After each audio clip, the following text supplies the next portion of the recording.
Hello.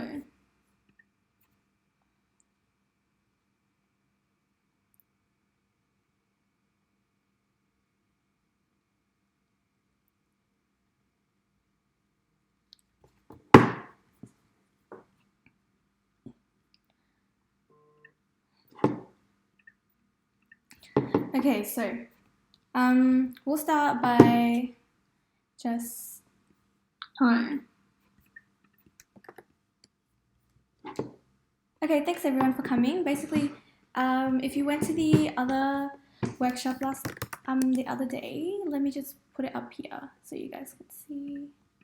Basically, this is going to be like an extension of what we did in the last workshop. So in the last workshop, we focused more about the theory and the like how analysis works and stuff like that, and just overall more general stuff about UX. But for this, this kind of like this workshop live stream is kind of like more of an extension where I'll just be speeding through how to actually turn this website into this website.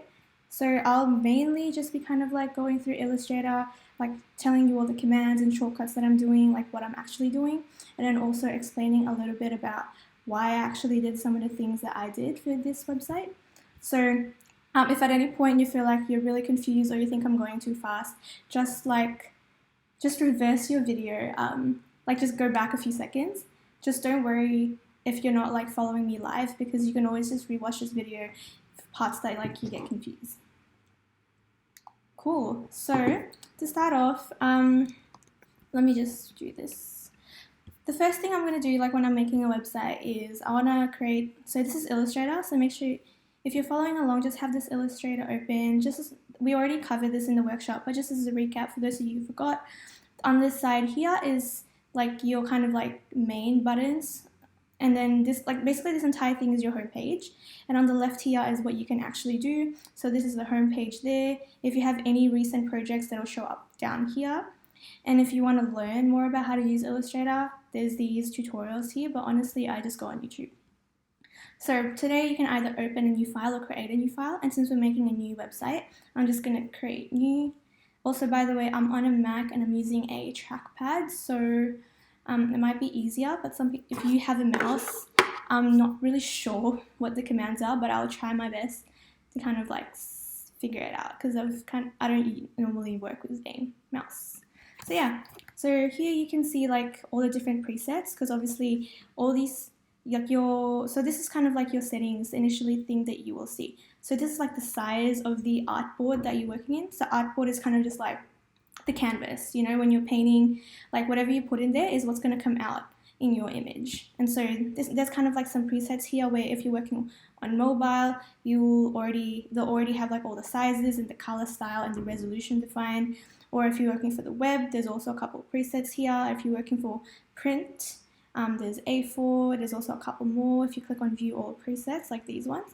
But for now, to actually figure out what size my website is going to be, I am going onto Google Chrome, and I want to just like go into this website called Web Market Share, desktop size market share. And the reason for this is I want to figure out like what the size of most of the people who are using my website is, like what the size of their screen is. So I'm going to scroll down. So just look this up on Google, like it's probably the first thing that comes up. So I just want to browse by like desktop sizes, and also I'm going to scroll down again and click on Australia. So you'll probably notice that like the most common screen resolution for Australians is like this one, 1920 by 1080 pixels. But because the second best resolution is actually so close, like it's only a 6% difference, it's a lot easier to scale stuff when it's small, from going from smaller to a larger screen than it is going from a larger screen to a smaller screen.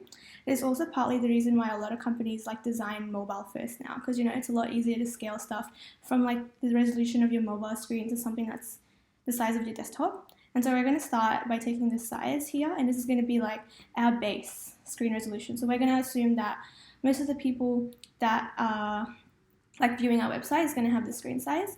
And lucky for us, Illustrator actually has that as a preset, which is common. because it's actually the most common screen resolution. So I'm just going to go ahead and click this, but if you're curious, you can just write it here as well. So this is the name of your file, so I'm going to name this one redesign. And this is going to be in pixels, but you can also measure them in centimeters, millimeters, whatever. But normally when you're working for stuff on the web, it's most commonly pixels. So artboards is just, I'll show you guys later what the different artboards are, but for now I just need one. Also, you can choose between landscape or portrait. So if you make it portrait, it swaps out the things, but I want to keep it to landscape. Bleeding is not important for when you're designing stuff on the web. It's more for like if you're working with print stuff. Yeah. Also, I'll be reading some of the chat on the live stream. So if you guys have questions, it's most commonly pixels. Just like write it there. The stream I think, will be recorded. Like, I think as soon as the live stream is done, it's just going to be posted onto the channel. So yeah, feel free to ask questions there. I'll have the chat open on like another desktop. So I'll probably be looking at it every now and then. And then the color mode, there's RGB and CMYK. Don't worry about CMYK. That's mostly used for printing. Because we're displaying stuff on the web, just use RGB. Also, RGB has a lot more colors anyway. So yeah. Screen, this is just like the quality. Screens are actually sometimes more commonly has lower resolution. So we're just going to stick to 72 pixels per inch. And then there's more settings here, but really you shouldn't need to use them, because we're just designing like a website for now. So just click create once you've got this. And depending on the computer you have, it might take a while. So I'm using like a MacBook Pro with an i7, I don't know what generation, but like I have 16 gigs of RAM. So if you find that your computer is really slow, it might just be that Illustrator takes a lot of processing power and like just a lot of RAM on the side. So that just might be the issue. And some laptops just can't run this. Like if you have 4 gigabytes, I'm not sure if you can even run this at all. So I'd probably recommend using like Paint, Microsoft Paint, or using an online, something that's like run online, because then at least the load's not in your computer, I guess. I don't know. Don't ask me. Okay, so first thing I'm going to do is to actually turn this website into something else. The way I would start my brainstorming process is I like to go onto Pinterest and look up similar websites. And the reason for that is because you guys might have we talked a little bit about this in the workshop, where there's a concept of familiarity, in the sense that if you're designing a website, most of the time people spend more times browsing websites that is not yours. And so because of that, they have like all these past experiences and they have like expectations on how your website should look like and how it should behave. And so this can lead to a lot of the things that, websites look the same, but really it's just all about the users and making sure that they feel comfortable when browsing your website. Yeah, so I normally just go onto Pinterest, or sometimes you also go and like actually look up other websites. Like for example, another pizzeria shop that I really like is Plus 39. Really good pizza, by the way, but as you can see, their website, it looks like this. They have this giant hero image in the beginning, and you have your navigation bar at the top, socials, the logo, and then it's kind of like an about page, and then it shows their menu as well, where they are. So these are kind of like all the essential information. So like everything you see here is kind of like the essential information that your users are going to expect when they go into your website. And as you can see, if you look at the actual original website, it's Antonia's Pizzeria, by the way. If you just look up this link right there, that is the original website.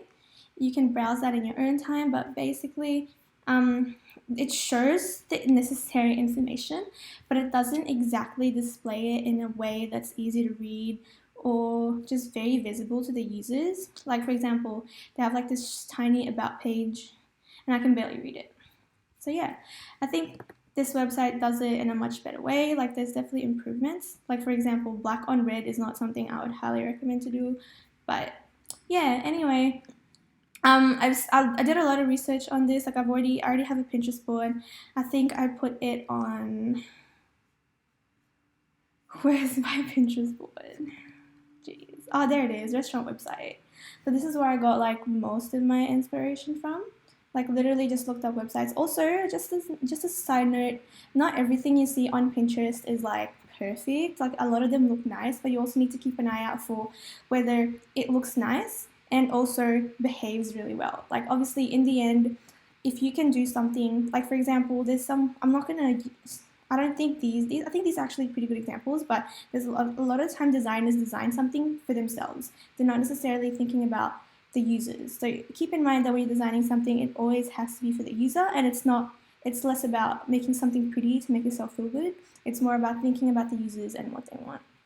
And so I think my inspiration for the website was actually this one. And I really like this because, it has a giant hero image. And the reason I'm keeping that hero image is because when I look at the original website, they have this like giant image here as well, which is telling me that, they really want to showcase all their food. And it's really important to analyze the original website because you want to like keep the same essence, like you don't want to design something completely different and it's out of brand and it's not the original business anymore. So you want to stick to the essence, but also kind of redesign it in a more modern way or just something that's just more usable. And so I want to keep this image. And so I don't really have images of the pizza website, and I don't really particularly like this image. And so I actually went into Unsplash.com. So if you need images for your website, there's this website called Unsplash. There's also another one called Pexels. There's lots more, but I normally just go into Unsplash, and literally all I did was I looked up pizza, and I grabbed the first thing that I could get, because I actually think this was a really nice photo, and that's why, it's definitely, the original website is definitely too red. I'm going to touch up on colors a little bit later. So yeah, for now I'm just showing you what I intend on doing. So I want to keep this image in the banner. So to import this image, so make sure you download this, remember? So download that, and then I'm going to do Command-Shift-P, or if you're a Windows, Control-Shift-P. You can also find that on File or Place, and what this is doing is it's going to place your image into your file, Illustrator file, so that you can start working on it. But I just like to use Command-Shift-P. Yeah, and then I actually stored all my files into this folder. It's good to store all your images in one place so it's easier for you to find, and I think I'm going to use this one, and I'm also going to snap it to the edge here. Yeah, so as you can see, my image is a little too big. So make sure you're working with your selection tool, V on your keyboard if you ever get lost, or it's just the top right. What this is, it's kind of like, this is the tool that's going to let you do pretty much whatever. So if you just need to move stuff around, if you just need to move around the page or resize your objects, always stay on this tool. If you find that your Illustrator is doing something weird, like adding text randomly, adding shapes or whatever, it means you're not on your direct selections tool. So just undo whatever you did, Command-Z, and then click on this tool and you can start working. So to resize this, I just want to click on it. And as you'll notice that when you're resizing stuff on Illustrator, it actually, whenever you're resizing or moving anything, it actually snaps to like existing lines and grids. Like for example, this is my artboard there, right? So artboard is where you're working on. I can just move it there and snap it to the corner, and you can see there's like pink lines showing up. So that's really helpful. Yeah, also, if those lines aren't showing, a helpful tip is to go into Windows, click on Workspace and Essentials Classic, click on that. And if it still doesn't, if your screen still doesn't look like mine, click on Reset Essentials Classic, and now it should look like mine, hopefully. Yeah, like that. I'm also gonna click on this to resize. It's your general resize stuff. You'll see it on Google Docs or whatever.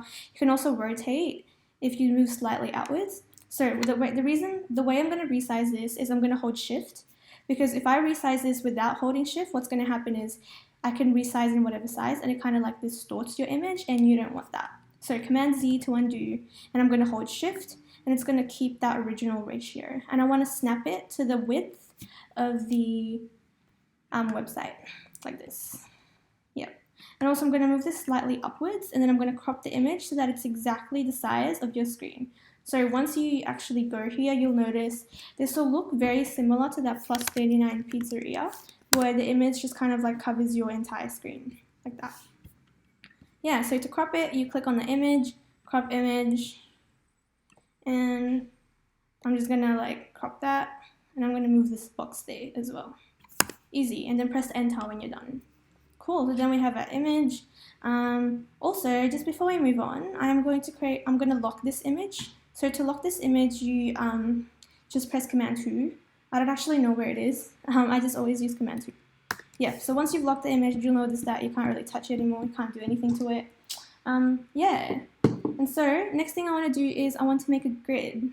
So the way we're doing a grid is you click on the rectangle tool here, press M on your keyboard, and then I'm going to snap to the right, top right corner like this, and I'm going to click and hold and drag, normally how you make a rectangle, and snap it to the bottom right edge here of your artboard.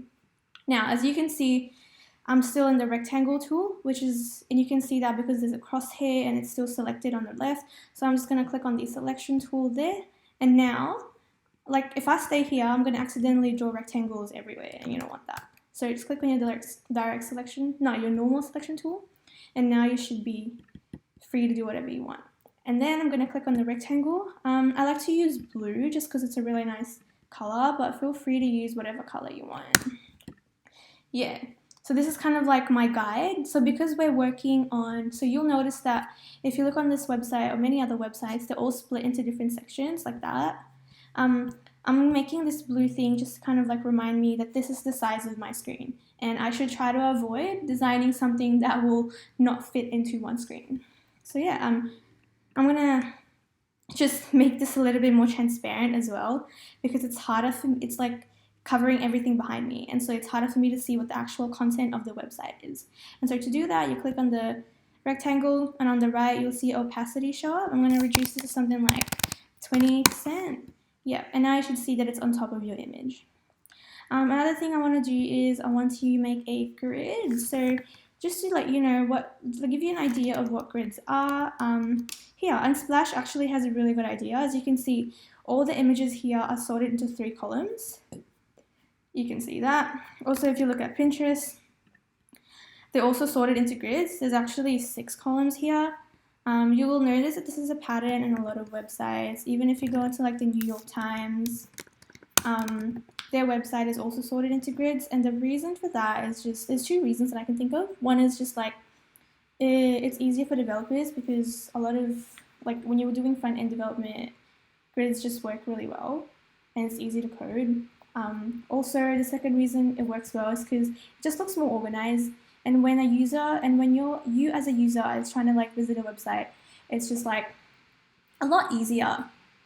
It's just a lot easier for you, right? Like you just kind of like expect things to be a grid. It's, even though it's invisible, and like it makes everything look structured, and it just helps you find your way around a website a lot easier. And that's it. The only reason why we need a grid. So most commonly, what a lot of designers do is they split their website into 12 grids. And so I'm gonna just like make a random rectangle here, and hopefully this will give me 12 grids. Like this is the part where we do a lot of trial error. So right now the width is 79. I just didn't make that 80, so it's a nice even number, or 85, yeah. And then now I'm gonna see. Yeah, also if you can't pop in, no worries, because this is going to be uploaded anyway. I think it's going to be saved into the YouTube channel. Okay, so I think hopefully this will help me make 12 grids. So to make this like to duplicate this like 11 times, there's this shortcut. So all you have to do is to actually copy this rectangle, you just have to, you know how you can drag it normally like that. By the way, you can move this rectangle around. But if you drag your rectangle, if you hold and drag it while holding the Alt key, Alt or Option, you can actually make a copy of, oh, no, never mind. You can actually make a copy of it. Make sure you let go of your mouse before you let go of the Alt or Option key, and that's how you make a copy. And also, learning what we know about Shift, if I now drag this, using the Shift key as well, I can now only drag, it kind of like snaps into 45-degree increments. So now I can move this at 0 degrees, 45 degrees like that, or 90 degrees, whatever this degree is, 180, that one. So yeah, using the Shift is really helpful if you want things to be aligned. And so I'm gonna just snap that there. Make sure you're holding the Alt key still. And now that I have these 2 rectangles, I'm gonna blend them. Blending just kind of like fills in the gaps in the middle here. And the way to blend is you can either use Command Option B. Also, if you're Windows, Command, just swap out Command for Control. So it's Command Option B, or you can go into Object, Blend, and Make. So right now it's filled in the whole thing, and we don't want that. We want kind of like a 12 grid with like some sort of margin in between, because as you can see, there's these spaces here, and you don't want all the 12 things to be just like right next to each other. Yep. And so I'm gonna go back into Object, Blend Options, Specified Steps. Specified Steps is like how many in between you want, and so because we want 12 grids, I'm gonna put in 10. Yeah. So I think this is actually a little bit too cramped. So I'm gonna go again. I'm gonna double click into the left rectangle, and I'm gonna double click again. And now I'm gonna change the width here to 70, just because I think it's a little bit too much. And again, I'm gonna do the same thing on the right rectangle. Click on that, 70. And now the grid should be a little bit more spaced out. But as you might notice, it's not really in between. It's not really in the middle of this shape there. So I'm just gonna like click and hold all of them. So click there and then drag. And now you're selecting both of them. And on the right side, you'll see align, and I want to align them center. Oh, actually, I aligned it center. Okay, cool. So then I'm just gonna snap it back to the edge there. Cool. One last thing, I also want to click on this and change the opacity. No, actually, before we change the opacity, I'm going to go into Object, because you might notice there's a straight line there. What that means is like this whole thing is kind of like one single object, but we need them to be separated for us to be able to snap stuff onto these lines there. So I'm just going to click on that, Object, Expand, Untick Fill, because we only want the object to be expanded. And now they're kind of like grouped together, but if you double click on them, you can see that they own each individual element. Yeah, and then now I can click on the rectangles again, reduce the opacity to like 20%, and now you can see the grids are there, but like they're less subtle. So it's easier to work with. Also, I'm gonna just highlight all of them, click and drag, Command G or Control G just to group them. I think you can group here in Object, Group, but also just Command G because it's a lot easier. Yeah, I'm also gonna move this upwards. I'm holding Shift so it like stays in a straight line. And yeah, I'm gonna just leave that there so it snaps and it's easier for me to see. And there's our grid. The good thing about these grids is that you can combine them so that if I wanted to make like 3 columns, I can have 1 column there, can have another one there, like that, and there. Or if you want to suddenly have one column, you can do that as well. And that's why grids are like really helpful. Okay, now you might notice in the original website, this is you can barely read the text because the image is really bright and the text is white and there's not a lot of contrast. Like there's a little bit of a shadow there, but it's still hard to read. So I'm just gonna try and like a popular way of trying to fix that problem is to grab a rectangle on the left, and then I'm going to draw a rectangle to surround this entire image. I'm going to make it black. So to make it black, you double click this. Oh, also just to let you guys know, this is the fill color right there, and this is the stroke color. The stroke is the outline. So if I make this like green and I increase the stroke to 5 points, now you can see that like my shape there has a green outline and has a blue fill. So if you ever want to change colors or the outlines, this is your friend. So I'm going to click on my rectangle again. Also, just to remember, this pizza image is still locked. That's why I'm not moving it. So I'll click on this rectangle. I'm going to click on the stroke or colors, and this is like how bright or dark it is. But to get black, you can go into any of these colors and just go to like the most bottom one. But also, I just like to type 000 just because that's the color. That's the hex code for black. Also, this is called a hex code. So it's just kind of like a combination of letters and numbers. It's 6 characters. This is just kind of like an easy way for you to get colors that you like off the internet and also copy them and paste into like it's just an easy way to grab colors because there's lots of different colors. But yeah, I want black. And then once I have black, I'm gonna click on it again and I'm gonna reduce the opacity to about 40% just because I want it to be slightly transparent, but I want it to be dark enough so that when I put text on top of it, you can see it. So this is like a really popular way of just doing that method. So I'm also gonna just lock this like that. now they're both locked. I can't touch it. Now the next step would be for me to like find out. So before I actually start designing, I like to get my colors and my fonts like finalized. And what I didn't show you guys behind the scenes was I actually went and grabbed lots of fonts already. The way I selected the font was, let me just open up the original Illustrator file so I can show you. So just analyzing this website, what I found actually was that, wait, hold on, let me grab my notes because I forgot. Okay, so based on the logos and like the fonts that they use, because they're using like a font type called a serif font, and what the serifs are is like these extra tails that you can see there. So like normally when you're reading on your phone, they don't really have those anymore. But like as you can see, because they like to use those serifs all throughout the website, what that's telling me is that they want to be kind of like elegant, or they just want to have that kind of like traditional style into their website. So if you find that your website doesn't really have a lot of information about them, like for example, look at this one line of about us, that doesn't really tell me a lot. So the way you're going to try and find like information about what your website wants to look like, that's just by analyzing all the different fonts they're using, all the colors they're using, and stuff like that. Also, based on the red, green, and white that they're using, that's telling me that they want to be kind of like nationalistic, and they really want to showcase how they're very Italian. And so you got to really think about, what do we associate Italians with, you know? And what you might notice is that a lot of Italians are very like loud and open, and so we really want to convey like the openness and friendliness that Italians have in our new website. And so they're also saying their about section that they want to serve to like whole families, and you'll notice that a lot of like for Italians, family is super important, and they also have really big families. And so like maybe what this is telling me is that they really want to convey that openness and friendliness, and they want to give you that feeling that they want to make you feel at home when you go to their restaurant. And so we want to try and convey that.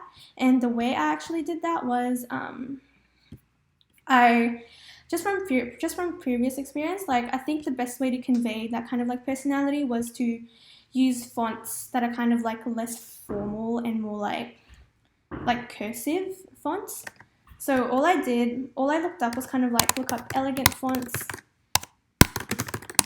or like open, or like fun fonts. Like literally this is what I looked up, and as you can see I clicked on this, and that's where it took me like half an hour. I can easily take half an hour to 1 hour just to find like fonts that I like. And literally what you do is you scroll through every single one of these and ask yourself, what does this font make you feel? Like, does it make the website look fun? Whatever. So I downloaded all of these, and then if you guys are having trouble with finding font pairings, there's a good website called fontpair.com, which kind of like gives you serif against serif. So that's a serif, and this is that's also a serif. Yeah, it just gives you fonts, like font pairing. So if you don't want to think of it yourself, there's a lot of stuff there. But I like to pick my own fonts. And you can see on this side, this is kind of like what I was playing with. There was this one, which is a little bit more classic, your classic serif with non-serif. And then there's also this one, which kind of I thought was a really cool font that just makes you feel like you're at home, or like you're reading a magazine, or like this just reminds you of that thing. Also, there's this one, which is kind of like more the traditional feel that I was looking for. Same with this one, but in the end I didn't like any of them. Like this was pretty hard to read, and so that's not a good thing. And so I decided, it was really a debate between this one and that one, and now that the more I look at this, the more I'm like, why didn't I pick this one? That's actually pretty nice. But you know, maybe this is actually a Southampton font, and then why is this that? I actually used Lato for this one. It should be Lato, and I think it's regular. Yeah, so this is the font pairing that I decided with Lato and Southampton. The reason I used Lato is because it's a sans serif font, and sans serif font are usually a lot easier to read, especially on the digital screen where it's a lot lower resolution than in real life. And so because they don't have all those extra things on the side, it's easier for you to read, especially in smaller devices like your phones. But if you're compared to when you're using serifs like this, generally, if you're using a really bright and bold like fonts like that, I wouldn't really use that for anything like smaller, like anything smaller. Like if I move this to like about the same size, you can barely read it. And that's really bad. And so I'm going to stick to using this as my headliner font. And so I'm just going to copy. So basically the way I would put that into my text. Now I'm just going to, okay. So, all right. Okay. So what I decided, what I actually decided to put on text in my front hero image is I found that a lot of websites kind of like use their hero image as a way to showcase what they want to highlight. So for example, if you just go onto Amazon.com or like eBay or whatever, like you'll see that their hero image is kind of like where they display everything they want to showcase. Like they have these Prime specials, they have like discounts, everything they have to offer, whatever else is there. And so you need to look at your website and figure out what it is that they really want to showcase. And for my website, I found that one of the things they really wanted to highlight was the fact that they have online delivery, because you can see it everywhere. Yeah, so that's what I wanted to put in my homepage. Like, you know, I can also put, I'm just assuming you could also easily put in like other things, but in mine, I decided to just put that. And so I'm going to click on my type tool, T on your keyboard, and then press anywhere. I'm going to press anywhere. Don't drag, by the way, because if you drag, that kind of like limits your text box to that size. But if you click, your text kind of like adjusts depending on the size. And so I'm going to make this one Southampton. So if you click on the right side, you can search for your fonts there. So I have a lot of fonts, but so I normally just type it. This is also the size of your font. So I want to size it to maybe 250. Okay, that's too much. 150. Yeah, I actually like that. And then I'm also going to change it to white. So I'm going to click on this box here, the fill. FFFF is the code for white, 6 Fs. And then back to my selection tool. Yeah, as you can see, this is already a lot better than like without the transparent thing, right? So, but just to give that little bit of an extra readability, I'm going to click on my text and I'm going to go to Effect, Drop Shadow, Stylize, Drop Shadow, and here you can see if I change this to 0, like you can see the shadows kind of like subtly remove itself. So I'm going to put that back to 75. So X is just like it's like the shadow on the x-axis. I don't actually know where the negative is left or right. I'm just gonna have to like look at it. I always forget every time, so I just zoom in so I can see clearly. I think -7 is what it's gonna make it go to the left. Yeah. So the reason I'm gonna put -7 is because I want the light to come from kind of like the upper right side of the screen, and so it's gonna give that illusion by. And then I think +Y is going to make it go down, I think. Yeah, +Y is definitely going down. And the blur is just how much your shadow spreads out. And like, I think I kind of want it, like the more it's spread out, the more, the further away from your text book. So if you know a little bit about Google material design, I suggest you read up on it because it's really interesting. But basically, it's a way of using shadows to like convey how far it is from like your image, which is assuming like the ground. Okay, anyway, this is like irrelevant, but I'm just gonna put 10. Yeah, and like I think that's good. If you ever want to change your drop shadow again, just click on your text, and on the right you'll see the drop shadow. If you click on that, it'll show up again. So I think I want it to be a little bit stronger. So I think 90 is really good. Yeah. And then in terms of the actual text, because I want to highlight the online order delivery, I think what I did was like I just wrote down online promotions or delivery promotions. I don't know. It's just like I'm just assuming that maybe they have like a delivery promotion going on. Like if they didn't, you know, they can easily just change that to like online ordering available now. I don't know, something like that. So I think this is actually a little bit too big still. So I'm gonna change that to 125 because imagine if you're looking at this through your screen, like zoom in this much, and that's how big it is. It's pretty big. 115. Yeah, whatever. That's good enough. And so we're going to actually starting to use our grid now. So I want this to align to the leftmost part of the grid. Also, if you're wondering why that's there, that's just kind of like a margin. I just like to have a margin there because, you know, if you put it all the way to the edge, I don't know, it's just preference. It just looks nicer with a margin. It just looks like there's more space, you know, like you need to give your designs a little bit of a breathing room. Because if you put them all compact together, it just looks so cramped. and that's not very nice to look at, and it makes things harder. Like, have you ever seen like a resume that's just like so packed and crowded, and it's like not just so hard to look at? Anyway, same thing applies here.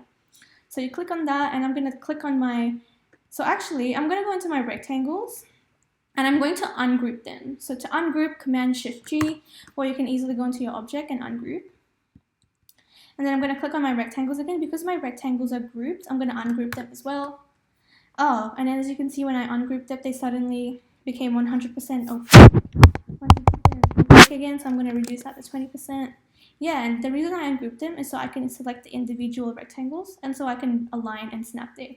So I click on delivery promotions. I want to click on delivery promotions, and then I hold shift. To select multiple items, you need to hold shift. So I'm clicking this, and then I hold shift, and I click on this again, and then on the right side, I'm going to snap left, like that. Okay, so now that it's snapped left, I kind of want to move this down a little bit, or maybe I'll just leave it there, because I want to add text here. Because, like, obviously when you're, like, this is good to grab your attention, but then, like, it's really vague, you know? So you need to give your users a little bit more information on what your delivery promotion is. And so I'm just going to copy the text here.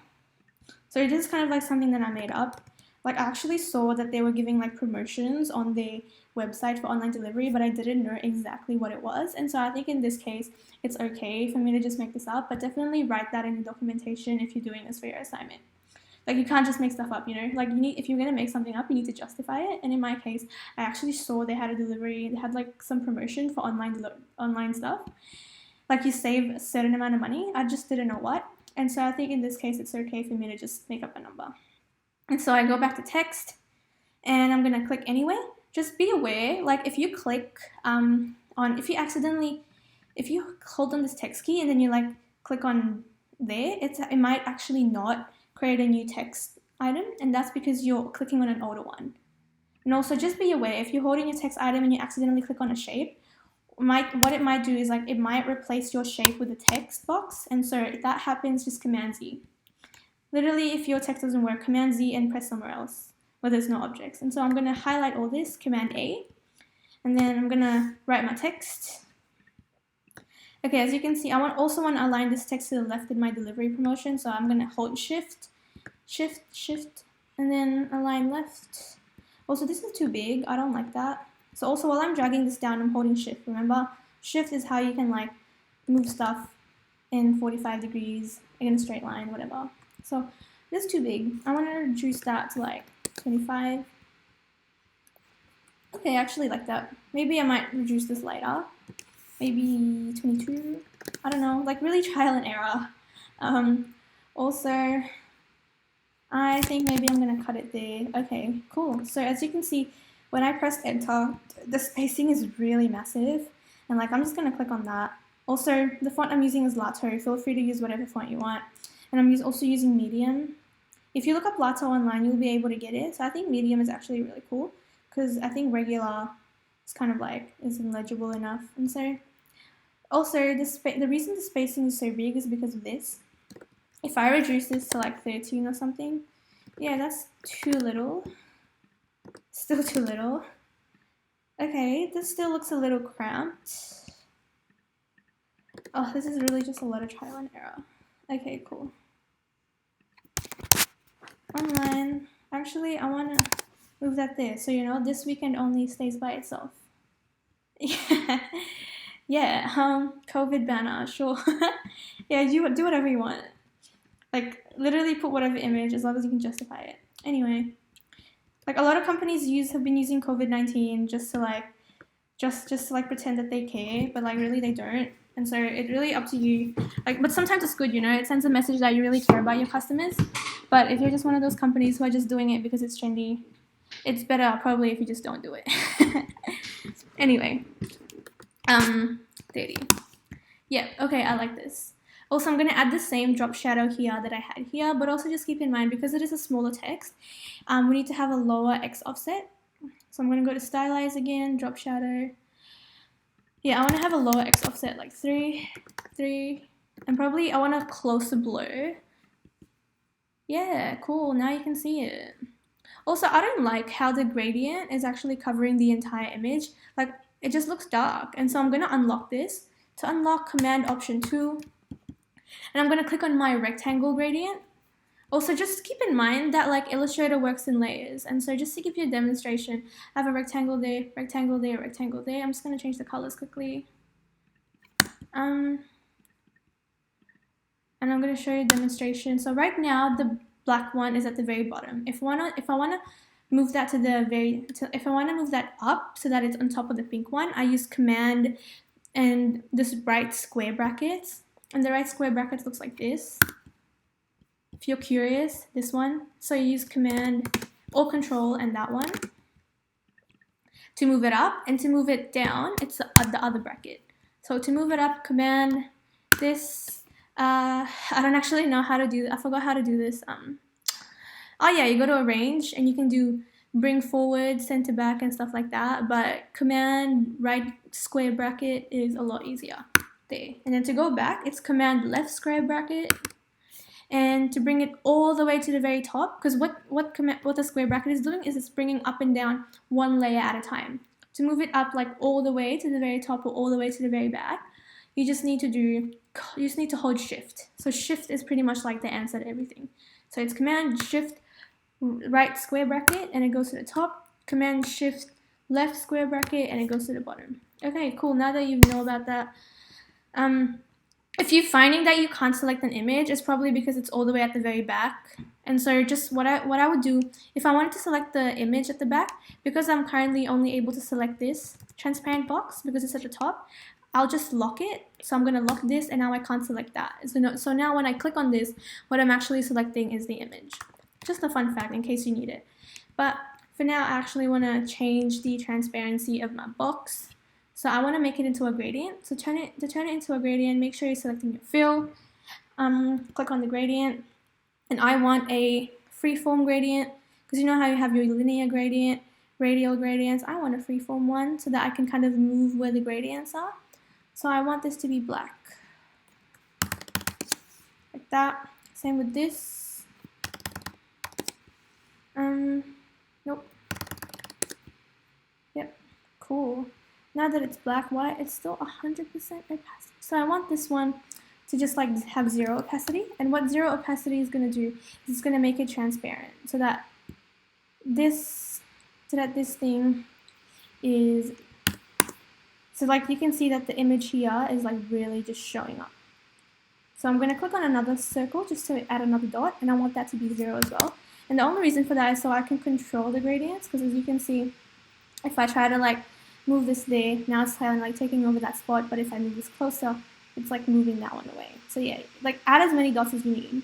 I just want it focused on this area and this area, and I want another black one like that. I need another white one as well because it's a little bit dark in the top right there.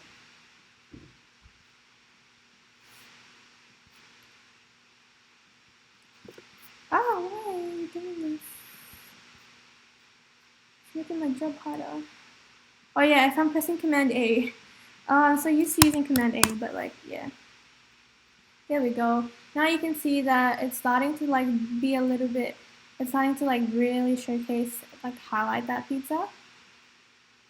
Oh, that's 100%. Okay, I want that 0%. Yeah, now it's really highlighting that pizza while making your text in this area like that much more legible. Cool, so that's like a really cool trick if you need it. So because these dots are like 0% opacity, it doesn't matter what color they are. They can literally be any color. But when you have something that's more than 0% opacity, make sure it's the right color that you want it to be. So yeah, I think I'm happy with that. Cool. Cool. Now, next thing I want to do is make the navigation bar. And to do that, I'm going to lock all of these items. So I'm going to click and drag, select everything, Command 2, and now they're locked. The size of my nav bar is really going to be determined by my logo. And so I'm going to do Command Shift P to place your item. So images, this was the original logo, but I just removed that red background there and I made it transparent. So that's using Photoshop. There's lots of tutorials online. So place there. I'm just going to put that. I want it to snap to the middle of that just because like I think that's a decent size because it's a pretty tall logo. I can't do anything about it, and that's just how it is. Okay, So I'm just gonna, you can see that snapped all the way to the left there, and it snapped to the middle of this one. And I want to move it up a little bit higher. Also, if you're an Illustrator, that should have said this at the start, but it's 2 fingers to move around, and it's like pinch and zoom like that to scroll in and out. Like if you're on your mouse, wait, let me just grab my mouse. I should have done this from the beginning. I think your mouse is up and down like that. And if you hold your command or control key, you can actually move left and right, but it's harder to zoom in. You just gotta do command plus and command minus, and so that's why I like using my trackpad. Cool. So now for the navigation bar, I'm gonna draw another rectangle. So go back to your rectangle tool, snap to the edge, hold it like that. I don't really care if it's not center, that logo. So we're gonna align that later. So I'm gonna click on fill. Again, 0, 0, 0, 0.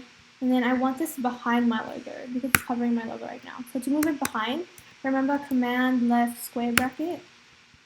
Yeah, and then I'm going to highlight my logo and I'm going to click on this banner again. And I'm going to go into align and I'm going to make it align horizontal. And then I'm going to just make sure it snaps back to the edge of my thing. So remember, I'm just pinching in and out. Cool. Alright, so this navigation bar is still a little bit too big for me. I don't like it. It's taking up all my space. So I'm just gonna realign it and then pitch it back. Cool, that's better now. And then to adjust, I'm gonna do the same thing with the gradient. I'm gonna click on this box, adjust the opacity to something like 40%. That's really good. I think I actually want 55. Yeah, that's a lot better. Like it is a navigation bar, so I don't care if it's a little bit covered. Yeah, and then next thing I'm going to do is I'm going to click on this and I'm going to click on the logo and I want to do command 2 to lock it, just so it's not in the way. And then I am going to make another text, which is going to be my navigation bar. So the way I actually figured out what my navigation bar was you look at the original website and you try and really figure out what they want to do. Now, in my situation, you need to analyze your website and what they want to convey. And so in my case, I think I realized I really needed this homepage, which is where you can see all of the important stuff happening to the restaurant. And then I wanted an about page just to make them a little bit more, just because everyone wants to know more about your restaurant, right? Like if your restaurant especially has like a really good history, or if they have a cool story, like definitely don't leave that out. And then obviously the menu. And testimonials was just because I thought, oh, if you're a user, if you're trying to decide whether you want to go to this restaurant, like you're probably going to want to see like what people are saying about it. And so also finally, the most important, probably contact details. Yeah, which is where your location is going to be, your opening hours, how they can call you. And finally, the reason I have this order button there is just because they really want to highlight, they really want to make that order button stand out. And actually the reason for that was because, as you can see, red is like the standout color here. So if you look at this page, your eyes are like immediately draw to like probably 2 things.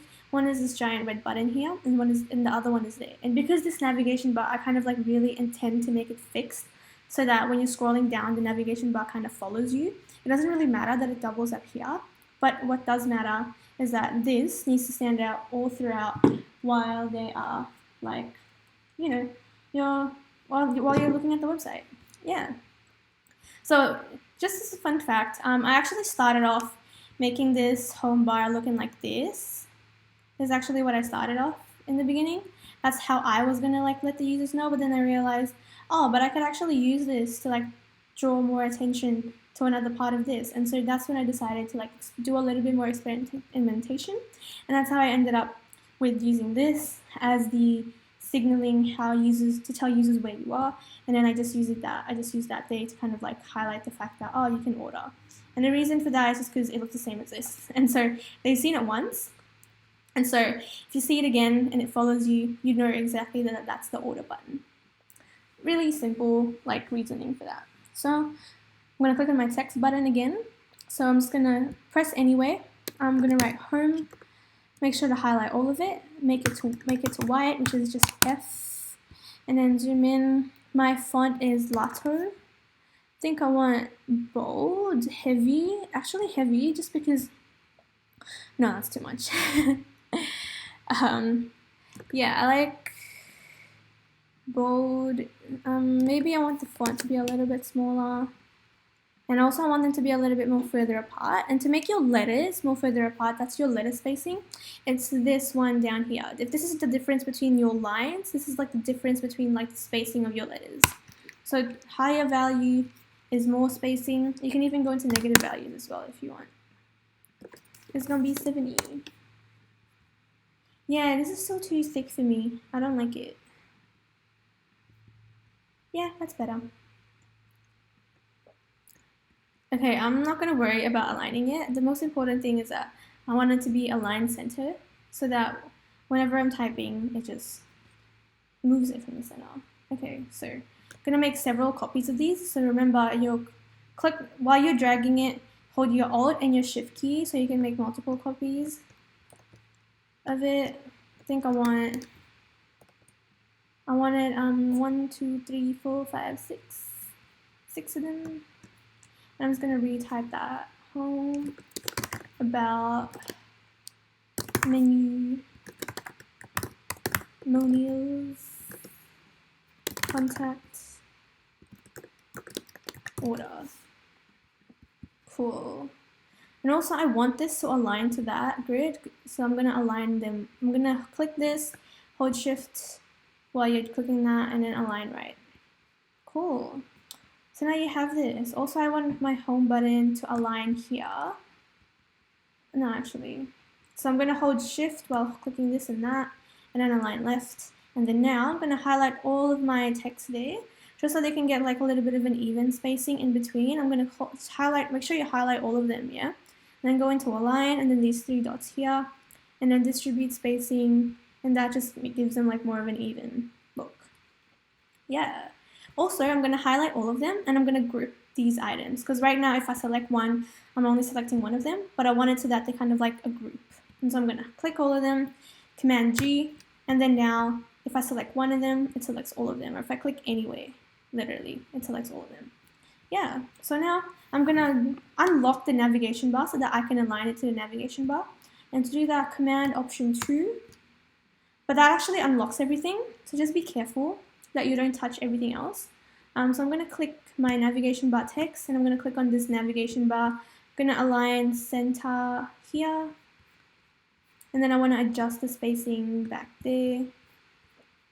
Cool, now we're done. I think this is good. And then I also wanted to add the white box just to signify that you're in the home section. And I'm just going to add a rectangle. Click on your rectangle tool on the left. Draw a rectangle. Pretty simple, make it white. You know, I could have made this red. Yeah, actually, that's a good point. The reason I did not make this red was because, like, I was saving red for, like something more that was, like, that was more important. So it's kind of like your hierarchy of colors, yeah? So I wanted my red to be for stuff like buttons, where it actually is kind of like your call to action. And I wanted to save white as kind of like a secondary color for something else. Yeah, cool. So as you can see, I'm not actually using any red yet, and that's why I haven't explained yet why I haven't used red, how I came to the red that I liked. Anyway, I'm going to click on my navigation bar, and I'm going to bring it up to the very front so I can see my text. And so that's just Command Shift right square bracket. And then I'm going to double click it. So as you can see, I wanted to change this thing into black, but I can't. If I change this to black, it changes everything to black, and I don't want that.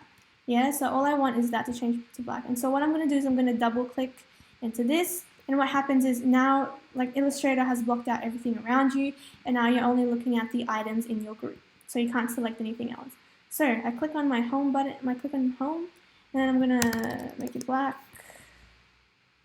That's pretty cool, actually. Yeah, that looks good. I think maybe I want to make this a little bit more. Also, if it's not center,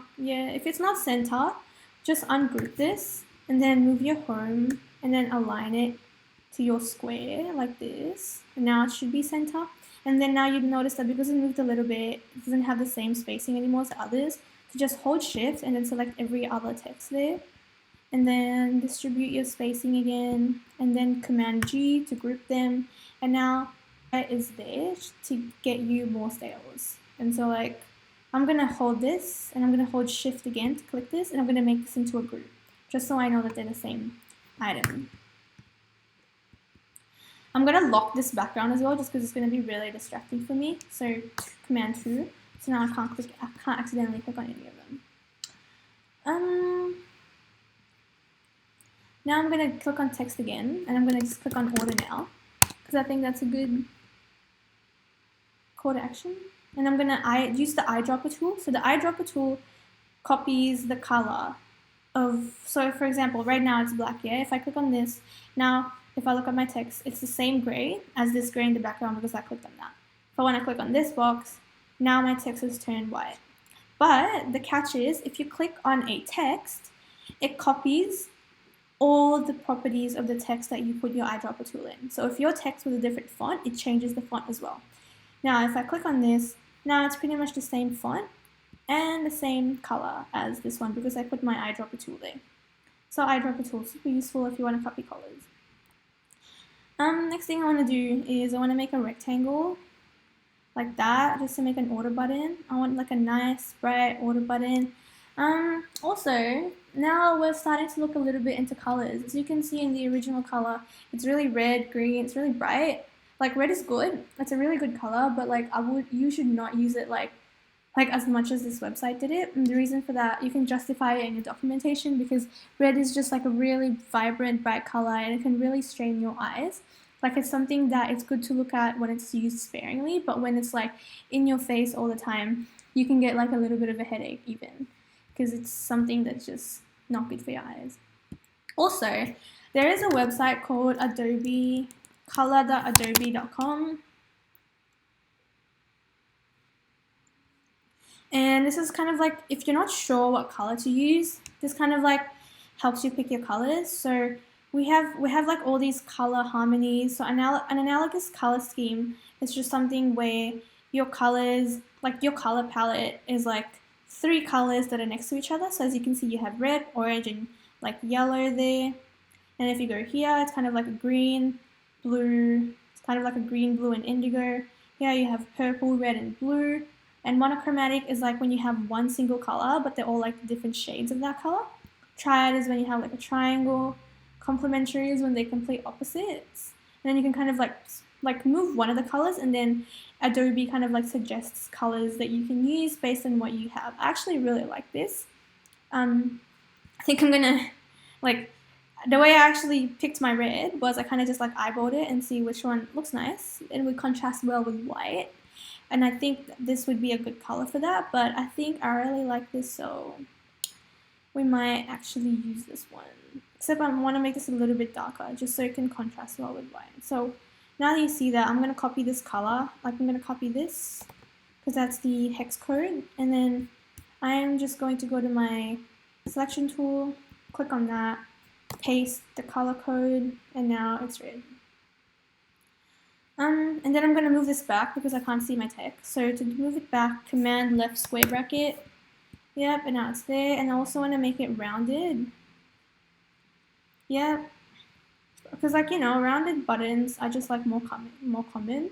And it just really lets you know that, yeah, it's something that you can click. So like there's no, like you can also make it square. But I feel like most people make their buttons like rounded, and so if most buttons are rounded, you might as well just like make it a little bit rounded like that, just so people know that it's a button. Really no other reason other than that. And then I'm gonna click shift and shift again, and I'm gonna align it center like that. I'm also gonna make this a little bit thicker because right now it's the same weight as this. And what that's telling me is that they're the same thing, even though they're not. So one UX theory is that if things look alike, then we kind of like assume that they're the same thing. And like you don't want, and like that kind of like helps you distinguish websites, yeah? So when I'm looking at Pinterest, because these two are the same font and they're the same color, it's telling me that, oh yeah, that's a navigation bar. And then when I scroll down, I see these texts there, and I see that text there, and I can see that they're the same type and color, but they're different to this. And so that tells me that, okay, that's not a navigation, it's not your navigation bar. That's kind of like your description. And so when I look at another thing that looks very similar to that, then I can tell, oh yeah, that's definitely a description. Even this, like, see that? That's a link. And then when you click on this, it's the same thing. So you assume that's also a link, right? So you don't want this text to be the same as that because they are not the same. Cool. So I'm just gonna make it a little bit bold. So that really is like, that's really how you justify your design decisions. Yeah. Okay, now it's a little bit more bold. I like it, but I also want it to stand out a little more. Like, I want to add a drop shadow to this red box just because everything else has a drop shadow. And it just like makes things more cohesive and more similar. So effect, drop shadow, 5. Honestly, I'm not even following material design anymore. I'm just like seeing what looks good. Like, yeah, now that's too much. You can see that. So I think I want to turn down the shadow a little bit, the opacity. And then we're going to move this a little bit higher up. Yeah. Okay, I still don't like it. I think this one's missing a drop shadow. Just because it looks like it's attached. It looks like it's attached to your button, even though it shouldn't be. Like, if you just look at material, like if you have an Android phone, if you look at any Google apps, you'll notice, like, pay attention to all the shadows, right? You'll see that they're not just there for any random reason. They're actually there to convey, like, heights. Like, imagine your phone was flat, yeah? And it looks like some items are floating to the top. And they actually look like they're different levels. And that just, like, lets you know what's clickable and whether you're clicking something or not. So that's how Google does it. Apple does it a little bit differently. That's why you'll find a lot of UI standards are different between companies. And it's really just really just on you to kind of like figure out which one you like most, and then maybe if you really like that, you can apply and work for that company. So yeah, I'm biased. I like Apple. Just putting that out there. But definitely material design is really good. Okay, I'm gonna ungroup this, Command-Shift-G, and I want to like reduce this font. It's still too big, distracting me. Want to move that down there. Also, because even though it's aligned, you can see, because this one has a lot more text there and there's not enough text there, it's really looking unbalanced. And so it would actually look better if it wasn't aligned perfectly. And so I'm just going to move that there. And it's really not an issue, you know. Also, if you'll notice that this Order Now button has like a further. I'm gonna group these two first, right? I'm gonna highlight both of them, Command G. Now when I click on them, I can just group the button and they're like kind of like one thing. So now if you look at this, you'll notice that what I did was the text is closer to the delivery promotion than it is to the button. Together, they're kind of like perceived as a group. Like, one good way that I can demonstrate this is, again, I'm just gonna go to New York Times. Like when things are okay, actually Google's really good. So when things are closer together, you assume they're the same. You assume they're like grouped. So for example, if you look at my Google search results, these things are closer together, right? And so you think that, oh yeah, that's one search result. And then these things are closer together. And so you're like, okay, that's another search result. And then this one as well, they're closer together and that's another search result. So in the overall context of things, you can see that all that is like closer together compared to the rest of the text. So you think they're the same. But also, if you look within this actual context, you'll see that these two are closer together. So it's telling you that, okay, these are the two related things. And this is like basically your call to action. And you'll see that at Google, where these things are closer together compared to you'll see that these, like the owners, founders, founded are closer together compared to like this paragraph, which kind of like suggests that, oh yeah, this is still part of the search result, but it's conveying a different information to what you're seeing in this paragraph here. Yeah, so really, it's all about your hierarchy. April, I know you're watching. This is why I always tell you mind your spacing. So yeah, okay. I think I'm pretty happy with this. Another thing that I might put, you might notice that I have this box, this circle there. The only reason I have that is because in case I want to add extra pictures just to depict what like the other promotions are. This is like a good way for you to just like indicate that, yeah, there's more pictures there. Like you can, or you don't have to make extra images, but if you might be good to just like make a few more just to really nail that point. But for now, we're running out of time, so I'm not going to do it. So yeah, because of that, I'm actually going to move this up a little bit higher, just so I have space to put those circles there. And to get the circle, you'll notice that if you go look in your toolbar on the left, there's triangles on that side. And what that means is that you can hold, and you can like hold your tool, and then there's more options that'll come up. So yeah, I'm going to click on my ellipse tool. And if you're looking for a rectangle tool, just hold again and then select it. Really easy. So I'm going to make like a really small, I'm going to hold, so as you can see, I can like make an ellipse, right? But if you hold shift, it makes you like kind of a perfect circle. Yeah, that's massive. Don't want that. I'm going to just stick here so I have like a little bit of a reference point on how big I want my circle to be. Oh, it's so big. Yeah, so when things like this happen, just gonna like scale it down until you're happy with the size. Yeah, I'm not happy with that. It's still so big. So I think this one finally is good. And also you'll notice that one of them is solid white and the rest are transparent. And like you'll know, like I mean, this already is like really familiar to you probably. That kind of like just indicates that whichever is the white one is like where you are currently.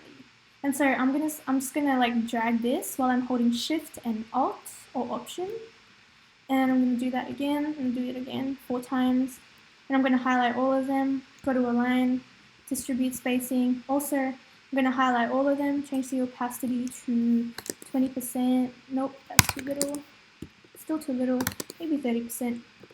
Okay, 40%. And I'm gonna change one of them into 100. Doesn't really matter. But if this actually is if you're making several of these, then it actually does matter because you need to then figure out which is the most important one. And then your most important one should be where your first circle is. And so yeah, I'm going to highlight this and I'm going to group them as well. So grouping them makes them kind of like one item. And that just lets me align. So if I unlock everything, Command Option 2, I'm going to click on this. And then I'm going to click on my image at the back, or like whatever this square is because of the size of my whiteboard. I'm going to click on that and I'm going to align center. So yeah, now everything's aligned. I'm going to snap it back to the grid, and then I'm going to move this a little bit lower. And now you can see it's a lot clearer because now you can see that it's there. So now I think the only thing we're missing now is that order button. Just needs to be this could have worked easily as well, but just for that extra, actually, since we moved the delivery promotions higher, you can see that our gradient has kind of like not aligned with our delivery promotion. So I'm just going to click on this gradient again, and then this is where the gradient is. I'm going to click on Edit Gradient, and I want to just like move my black dots closer there. And remember, this is a transparent dot, so this is like part of the ones that it's giving that transparency. So yeah, just remember to adjust everything if you're doing stuff. Cool. This is it. Okay, in terms of the navigation bar, we could have just easily left it like this, but because I wanted that little bit of an extra, like, standout, I wanted to just make the order button stand out a little bit more. So that's why I'm going to do the same thing that I did here. First of all, grab our rectangle tool. Just going to make an approximate rectangle, doesn't have to be perfect. Then you can see these dots, these circles there, you click on that and that's like what makes it rounded. If you only want to round one side, you double click it. And then, no actually, you click it. And then like, you just drag it until you're happy. And like, because I want it to be evenly spaced, I just do that. And then I'm going to grab my picker, my eyedropper tool. And I want it to be the same red as this. And so now it's that. Also, I want this to be behind my text, and so I'm going to do Command left square bracket. I'm going to keep doing that until it's behind my order. Cool. Except I don't like this. It's too big. I think I want to reduce my size to 18. Actually, that works. Also, I want to probably increase this length. So this is how I resize it, and I'm going to hold Alt. So when you're resizing stuff, and you hold Alt and Option, it actually resizes it. It mirrors your resizing. So it copies it to the other side as well. Actually, that's too much. Yeah. Okay, so I also want to ungroup this because now it's like not center. I want to click on my order button, click on that, and I want to align it to the very center like that. Actually, it's fine. I'm going to move this down a little. Also, you'll notice that Adobe doesn't align your text in the middle, and that's because when you're aligning stuff, it considers this the boundary box, like this square and that square, instead of like this where it should be, which is this line. So you just kind of like have to look at it and figure out whether it looks like it belongs there or not. Okay. Now I want to group. I actually want to group order in this rectangle, so I'm going to click on that. Then I'm going to click on the rectangle as well, and I'm going to group them.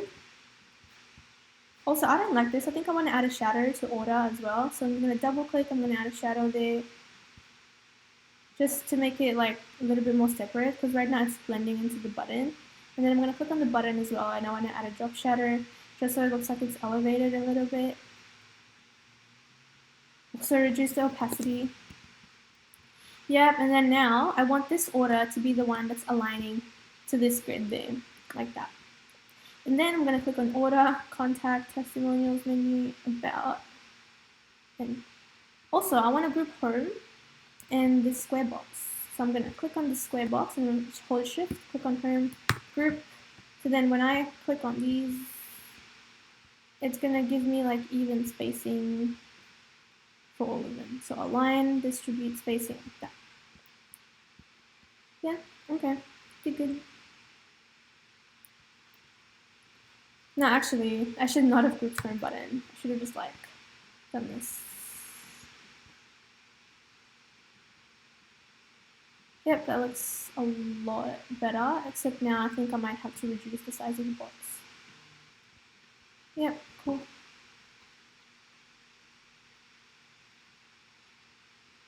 Yeah, so this is pretty much our home screen. I think this looks pretty good. You can definitely use this. You'll find that let's go back to my Pinterest board, you'll see that a lot of websites actually use that technique where they like just have a gray, they just lay a gray on top of the image just to make it more legible. A lot of websites actually use a hero image as well, and it's really just to kind of like get people to look at your website. And so it's really important that your website that your image looks really good, and it's not something that's very distracting to your users like this one. Okay, so now to design the rest of this page, as you can see, my artboard is like fully used up. And the way that we're going to extend our artboard so we can keep working is to click on this button there, which is your artboards. And then I'm going to, as you can see, this is what we're looking at. If I click on this plus button, by the way, it makes me a new artboard on the right side, but that's not what I want. What I want is I want to extend my artboard, and so I'm going to double click this, or just single click, I don't know. Right now our height is at 768 pixels. I want to maybe make it 5,000 pixels. Yep. So now, as you can see, it extends it like from the middle upwards, and so I'm going to highlight my grids, I'm going to group that, and I'm going to move it aside for a second, and then I'm going to highlight my entire like home page. I'm going to group them, just so I know that that's one section. So when you're coding as well, you'll probably have like a giant div enclosing all of this, so that's just kind of like similar to that, so that when I click on any part of this, it clicks the whole section. So it just helps to like separate the stuff, and then to move it upwards, because as you can see, if I put that there, now you can see that, okay, this is what the size of the screen looks like, and you should probably try and fit information into this size. So I'm going to make a copy of this grid. So the way I'm going to do that, remember this grid is grouped, so Command G if it's not grouped.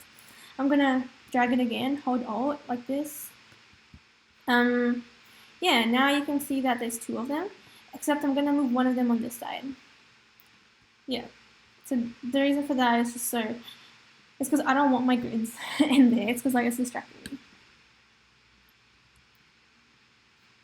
Yeah. Yeah. Oh yeah, that's true. So material design is definitely more standard on the internet. This is why I'm adapting it right now. You know, I just really like Apple, which is because I like using my phone a lot more. And I think it looks nice. Don't hate me. Okay, next thing is going to be our about page. For the about page, I think what I've decided to do is I want to keep this font, the Southampton font. Obviously, it's going to be a little bit harder to kind of like make it work, just because it is the kind of font where if you make it smaller, you just can't read it. And so we need to kind of like work our way around that by completely avoiding using this font for anything less than what we think is like illegible. So I'm just going to make a new one. I'm going to click on my eyedropper tool. I'm going to copy that and then change the color to the same red. Actually, I'm going to click on my eyedropper tool and I'm going to click that to the same red as this one. Careful though, because you can see that when my eyedropper tool, when I hover over a text, it shows that little text icon, but when I hover over an element, it just shows your eyedropper tool. What that means is like, if it doesn't have the text button like this one, it's only copying the color, but if you do this, it's copying the entire text. So if I do that, it brings it back there. So just be careful with that. So this is actually too big for an about page, because like the only thing I want to do is, if you click on your text, if your type tool, then highlight all of it. I'm gonna type about. This is too big just for my about page, so I'm gonna resize that to maybe 50. This might be a problem. It's too small. Also, I'm gonna align it center. So remember, when you actually align your text center, whenever you're snapping to something, it just snaps to that, like it snaps using the center of your text. But when you're aligning left, it snaps it using like the leftmost part of your text. And so I actually want to snap to the middle, and so I'm gonna make sure it's aligned center, and I'm gonna try and snap it there. So 50 is too small. People are gonna have a hard time reading that. I think we can actually get away with 60. I mean, I would actually just not use this font probably at this point, but I'm in too deep. Actually, you know what? This is bad design. What is this one? Fab Felt script font. Actually like that. Yeah, this is way better. Honestly, I recommend if you can find something that is a lot legible, just stick with that one. Even this looks nicer. Yeah, but don't worry. Feel free to use whatever font you want. I just gave in, and like I realized it's really bad design. Should probably not use that. Anyway, it's cool.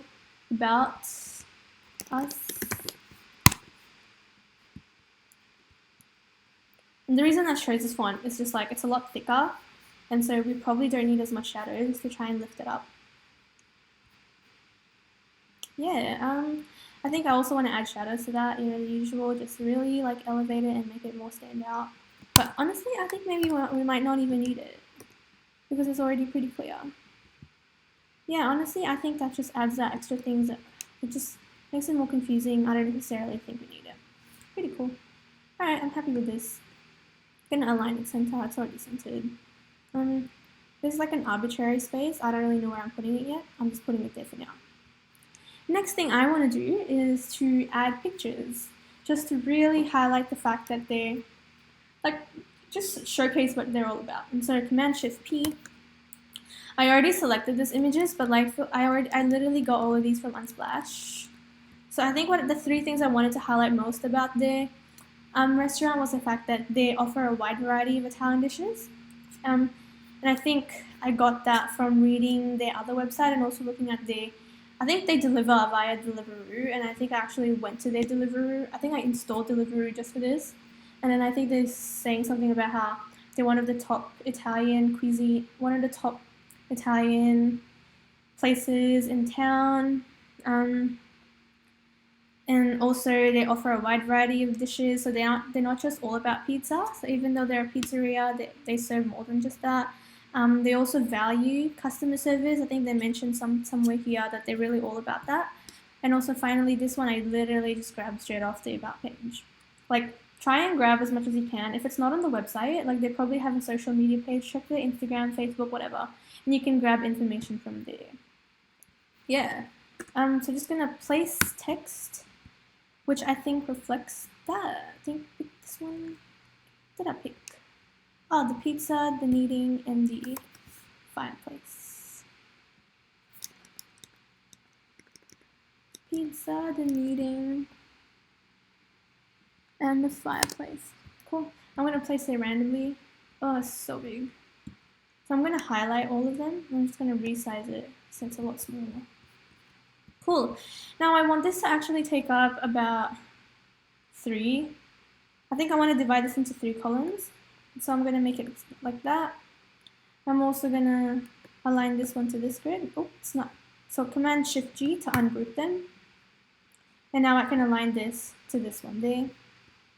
And then also I'm going to align, I want to align this as well to be the same size as that. So Shift, remember when you're resizing, hold Shift so that you don't distort the image. Also there, I want to align it to here. Click align, and this one finally as well. Yep. Okay, finally you can see the images are all different sizes. And so I want to first of all click all of these images. And I want to align them to the very bottom. So now the bottom part is all aligned. And I want to snap them to the smallest image, which I think is this one. So now I'm going to click on this image, I'm going to crop it. And I just want to make sure that when I remove parts of the top, it snaps. You can see there's a tiny pink line there and it snaps to that image I have in the middle. I'm going to do the same thing to the right one here, crop image. Scroll down. Oh, so annoying. I hate how Adobe does that. Okay. There. Done. Cool. Now we have 3 things. And the reason I picked these, like, I could have picked any image, but like, I thought it just perfectly represented what the description were. Cool. So, initially, just to let you know, I was actually going to put this text like up here. I was going to do something like this. But then think about how people like actually read your text. So you really want to have your text at the top and then an image there, and then like the call to action down there. Like think about your hierarchy. Like, you know, people will probably read your paragraph. Like even though they're going to skim it, they're still probably going to spend more time on it than they are on this image there. And so I think I ended up settling with this format just because when they glance on this, oh yeah, okay, these are some nice pictures, but now let's actually read it. And then there's the call to action. Because what happens is your images grab your reader's attention, and then the paragraph is there to like give them some more support information, and then you have your call to action. So this is kind of like the order that your users are going to read your information on your website. So yeah, just really a lot of trial and error on what you think works best. So I'm going to highlight all this. I'm going to move it at the top a little bit. And I'm going to click on my text thingy. There. Okay, that's really big. I want to change it to Lato, which is my text. Lato regular light, probably, I don't know. We'll see, we'll change it later. I'm just going to copy this text.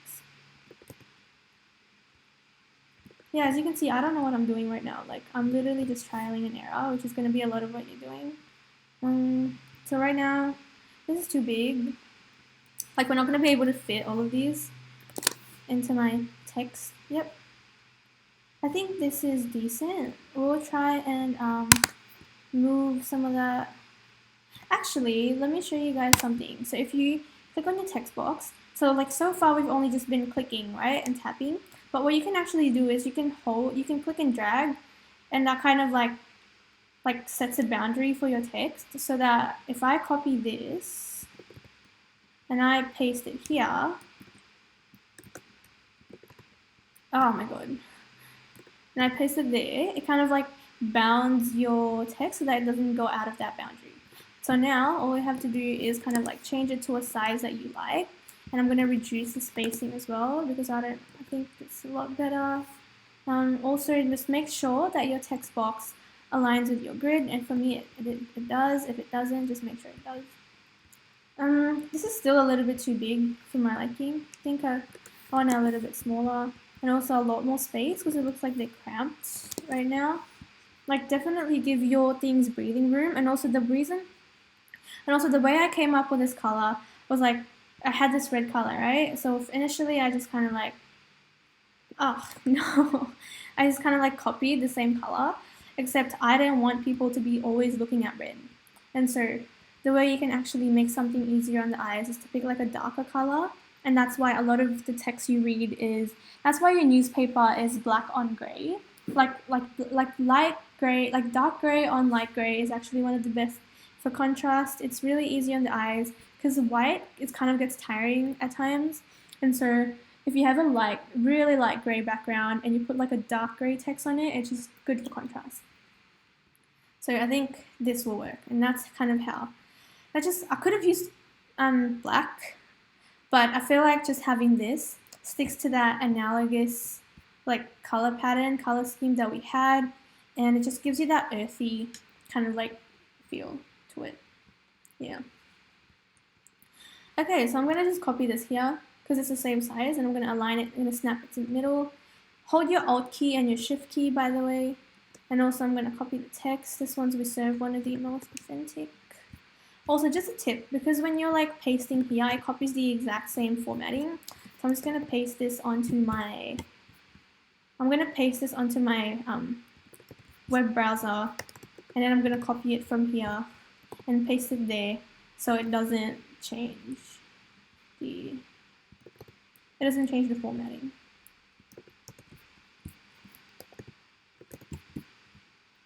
Yeah, it's just extra steps.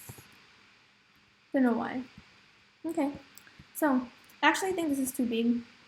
Again, I'm gonna change it. Now, I think the reason I think it's too big is just these text boxes are looking really close to each other, so I'm gonna reduce them slightly just so they have a little bit of a breathing room from each other. Yeah, I think that looks a lot better. Also maybe 17.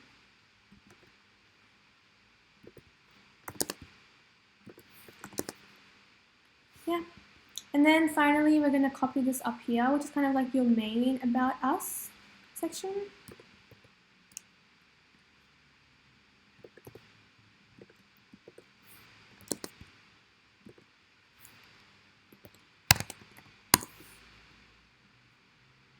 Yeah, also I don't want this to take up the whole thing, so I think I want it to be there.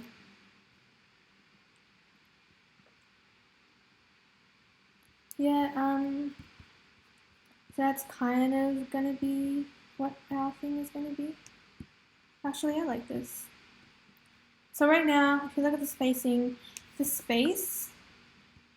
text is actually, the top line is closer there than it is to the second paragraph, so it doesn't look like they're together. So I'm just going to reduce my spacing a little bit, so it feels like, you know, your text, your paragraph is actually like together. Okay, so we're done with this. I want to make the final step, which is adding these call to actions. So always have your call to action. What you can do is literally just copy this. So double click into it, and then click on that, copy Command C, and then click out of thing, because you know you'll notice that when you double click, there's this gray area, which just lets you know that, oh yeah, you've selected this group. So click out of it to go out, and then now you can paste items down here. And that's just aligning center. And I also want to get rid of the shadow. It's too much for me. So ungroup, click on the bottom one, delete the shadow. And also I want to make this a little bit, make the shadow here more subtle.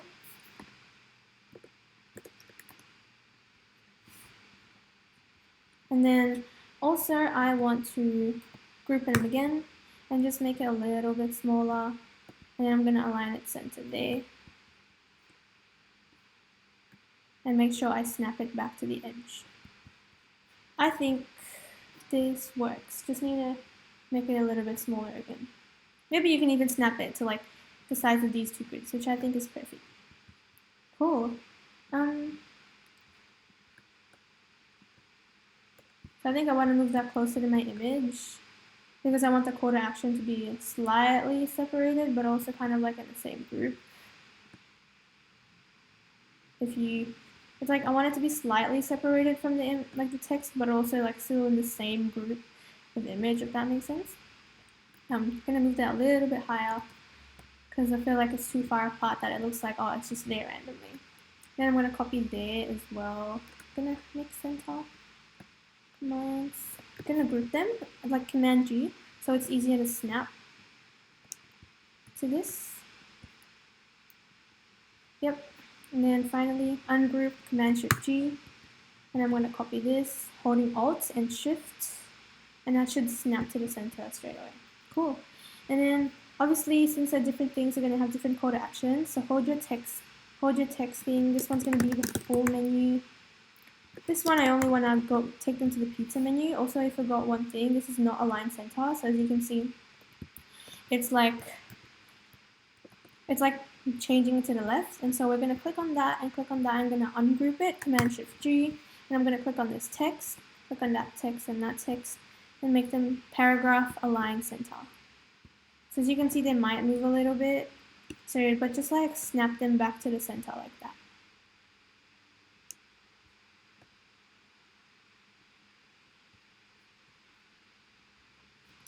And then this one, full menu, pizza menu, and this one's your, whatever, yeah, testimonials, okay.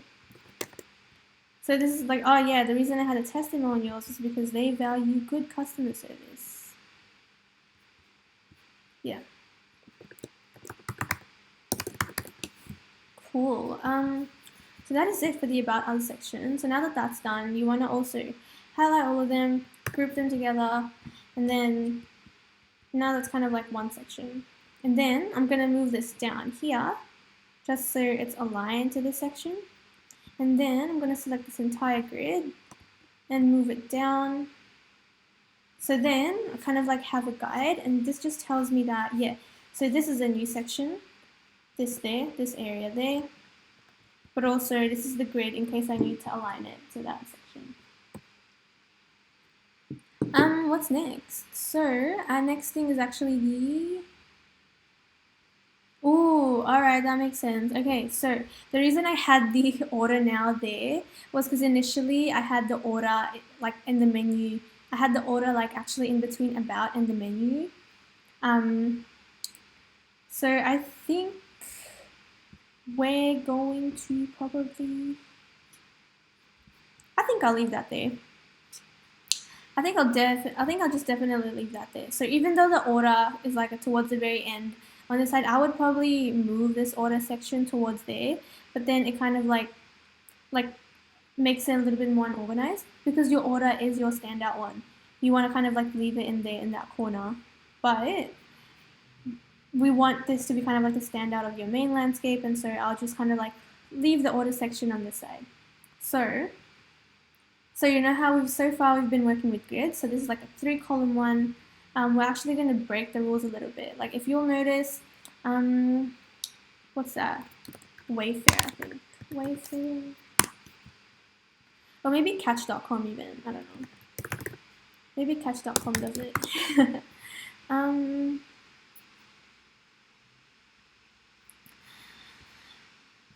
Nah, I think, okay, maybe Wayfair is a better example.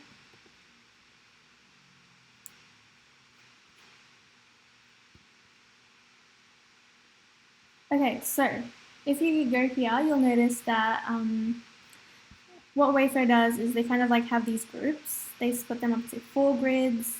They usually have 4 grids there, but every now and then they kind of like break the grid and like have this giant thing where they use all the grids, they use all the columns, and really the reasoning behind that is just to make things stand out. So because we want our order section to stand out, we're gonna stop using the grids for a moment. Like we're gonna instead of separating them into 3 columns, we're gonna use the entire like column, and that's just to kind of like draw the user's attention to it. So I already picked out the image. It's Command Shift P, and we're gonna use this image right here. I think. Which one did I pick? Yeah, we'll pick this image. Oh, wrong one.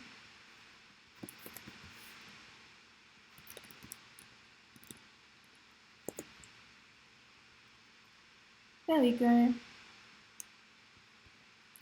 So I'm going to use this image. I'm going to reduce it so that it snaps to the right-hand side. So I'm going to resize it, hold Shift.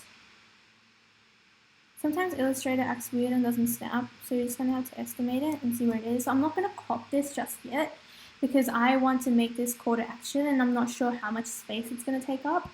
And so to do that, because there is a call to action, I just want to copy this button. So double click into it, copy, Command C, and then I want to paste and just leave it there. Except this one I actually want to snap to my grid, and so I'm going to click on that and I want to align right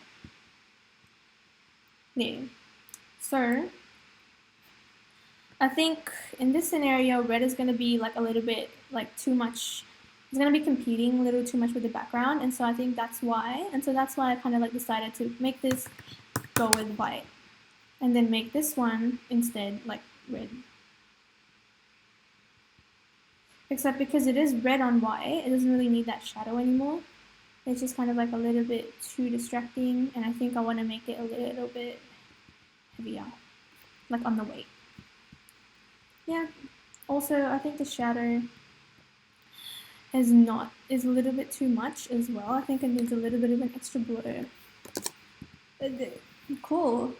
So yeah, now we got that. Also, you just need kind of like a tagline there as well. So I think this is what I ended up doing. So I'm literally just going to copy this tagline. You can pick your own tagline. Like I'm going to click text there. I'm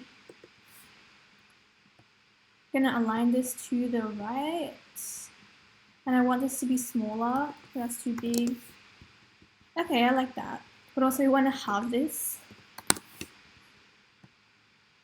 And you can see that it's a little bit hard to read.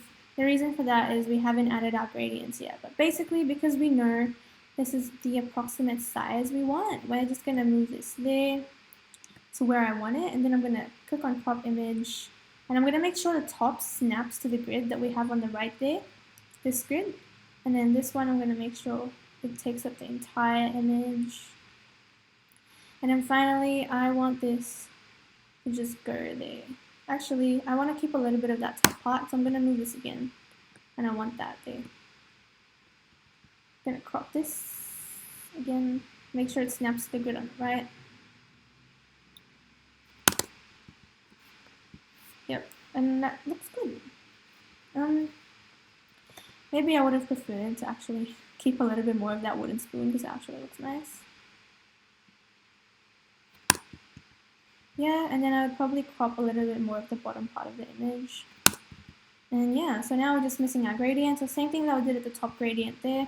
Get your rectangle, snap it to the edge of the image, make one on top. We're gonna make it, first of all, we're gonna bring it back to under our text. So we're gonna command left square bracket. Keep doing that until your buttons and your text is at the top, and then edit your gradient on there. And I also want a freeform gradient, and also I'm going to open this up just so I can see stuff easier. And then using my selection tool, I'm going to click on my edit gradient again, and I want it to be black.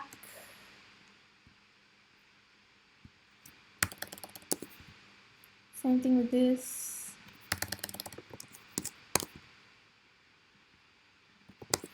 And also I want one of them to be transparent. Just because, like actually I want several of them to be transparent. And then I'm going to start moving the dots around so that you can see. There it is. Also, I don't want that to be 100%. And I'll make it 40.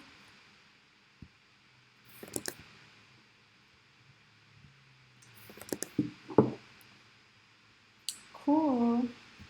And then these transparent ones I want to move on this side, just so we stay transparent there. This one as well, transparent. Get one more. And yeah, so then you're starting to see that you can really see that this side is getting a lot easier to read. So just play around with these gradients until you find something that you like.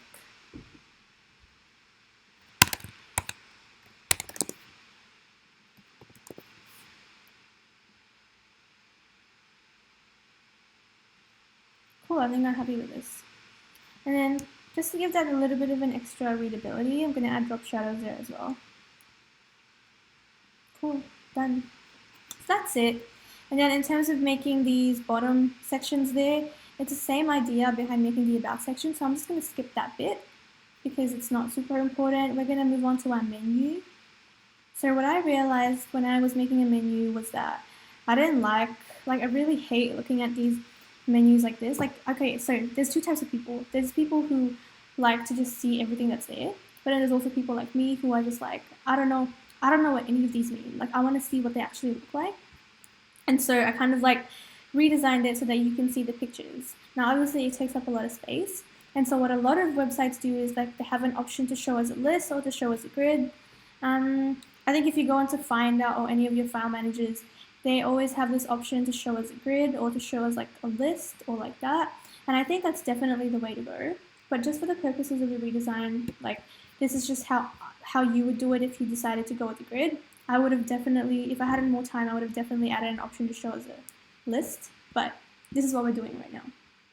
Okay, yeah, and I also added like an extra feature, which is this additional menu bar. The reason I added that was because I found that they had a really exhaustive list of like items that they're selling, and it's a little bit harder for you to go from pasta. So what if you're looking at pasta and then you realize, okay, what if I actually, now I want pizza? It's a lot harder for you to just go there and to go back up the top. And like, it's just, you can just really get lost pretty easily. And that's why I just added this extra navigation bar there, which is to help you guide your way around the different parts of the menu. Now you're probably wondering, how is this going to compete with that menu bar at the top there? So this is where your wireframes come in. So because this is a mock-up, this is just like a snapshot. This is like what your website looks like statically. But if you had your wireframes, that would be a really good way to show that, oh, this menu bar actually disappears when you're not scrolling up. It's only when you're scrolling up that this starts to appear again. But when it's not there, it gets replaced by this menu bar once you're in your menu section. So this menu bar doesn't appear at all in other parts of the section. So it only appears in your menu. So yeah, that would be, use your wireframes. That would be a good way to clarify where all your menu bars start to pop up and stuff like that. Okay, also you're probably wondering where did I get these. So to make this menu bar, it's pretty much the same thing as the top there. I made the text. Also, you're probably wondering, how did I get these icons? A good website to get them is flaticon.com. They have a limit though, like they let you download a few icons every day, and so you're just gonna have to go to a different website or clear your cache. I don't know, just clear your browsing history, and then you can download more icons. So yeah, but lucky for you, I already got that in the folders. So if you downloaded the assets, you just do Command-Shift-P, and it's in the icon section. So I'm just going to load all of them, and then click there. Okay, I don't need this. So highlight all of them, make them align the bottom. Wait, why aren't you aligning to the bottom? Oh my god. Why? Are you not aligning to the bottom? Okay, they're not working with me right now. That's weird. Hold on. Okay, let me just do this quickly. So I'm gonna move my grids back here, just to assume that it's there. Just moving it as well. Then I'm gonna make the navigation bar first. I'm gonna click on this, because this is like, so just assume that this page has been filled up with that text, yeah? Now, we're gonna click on this part now. Like, because your navigation bar is like the way for your users to feel like they're in control, and you need to make sure to make it stand out. If it doesn't stand out, then like your users can feel very lost, like, oh yeah, they're confused. Like, just think back to when you were using a product for the first time and you were like, I don't know where everything is. That's the same with your websites, except with websites, the way you feel like you know what's happening is through the navigation bar. It's like an easy way for you to like go to like the different parts of the website, and so you need to make sure it stands out. And that's why that was a big issue with Antonio's Pizzeria, and that was because their navigation bar blended in with their background. And so if everything's red, it's really hard for you to decipher where you're supposed to be looking at and where your navigation bar is and just where stuff is. Like, maybe it's not hard, but like the key idea of UX is like, don't make your users think.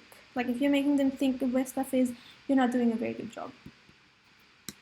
Okay, so I'm gonna lock this, Command 2. Gonna try and place my images again. Hopefully it works this time. Like, I will actually... Why does this... Okay. Okay, now it worked. Cool. Except now I need to put them in the order that I want them to be in. So first of all, deals, entree, mains, pizza, that. Yeah, that. Deals, I think this is my entree.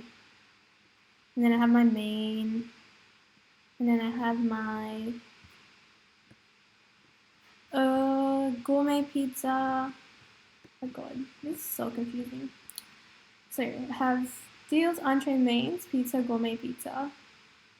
So pizza, gourmet pizza, risotto, pasta, dessert, and drinks. Okay, now that works well, I want this to actually align to the left of that grid. What? Oh my god, okay, so this is a problem when you're working with vectors, like when you're working with icons downloaded off the internet. Like for some reason, all their alignments are weird. And if you can't see where it is, you're just gonna have to like try and snap the edge yourself. So you can't use the alignment tools most of the time. But if you can though, sometimes they work. Hopefully this one works. Yeah, that one works. Sometimes they do, sometimes they don't. Okay, now that they're all snapped, I'm gonna highlight all of them like that, and then snap the distribute. Okay, yeah, this is what I'm saying. It doesn't work. You're just gonna have to like estimate it yourself.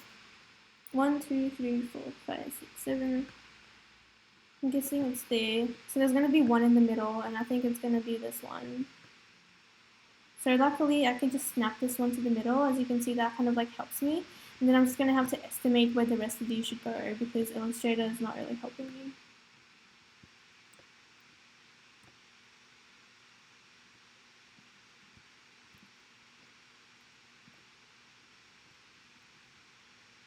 Cool.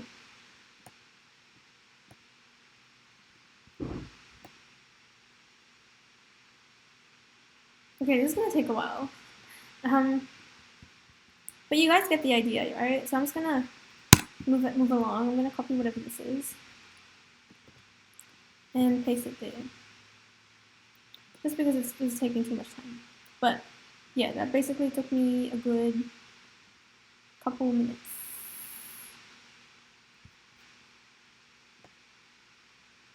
Yeah.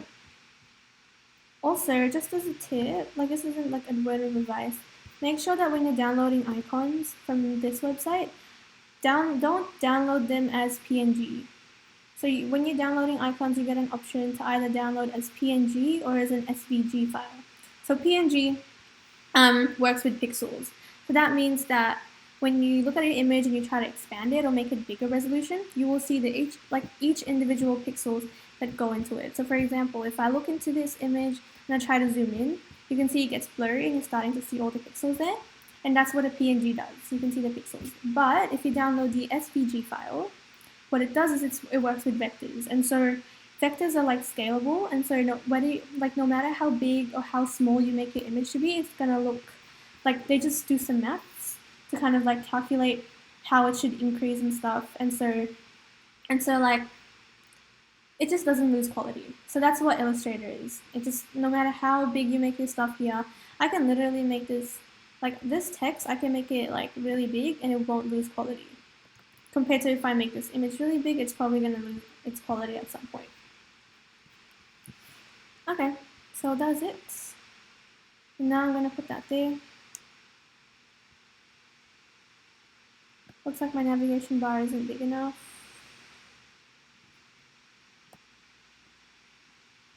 I'm just gonna unlock that and make it big enough. Yep. And then one last thing I would probably try to fix is add like that white box here, that just shows you which part of the menu you're in. Like, you know, you should always, so like if you guys look at the Nielsen groups, like their usability heuristics. So one of the usability heuristics is like visibility of system status, and all that is that you need to always tell your users what's going on. And this is like one way that we're doing that. You're showing them currently that they're in the deals section, and once you go into the pizza section, you need to immediately show them that they're in the pizza section. So it's just, you just need to always show people what's happening. And that's the same idea with loading bars, except I don't know what's happened with loading bars. They just never show. Like, they're always stuck at 90% for some reason. But yeah, this is it. Next part is the thing we do with deals and that text is the same thing we did with the about page. So all that is just me copying this part. So I'm gonna double click into it and I'm gonna copy this and I'm gonna click out of it, zoom in here, Command V to paste, and I wanna group this too, and then I wanna align it to like the middle of the page, and I'm just gonna make sure to put it back. Yep, probably want to make this a little bit smaller as well. And actually, maybe I want to make this one a little bit smaller, this text. Yep. And this one's going to be the deals.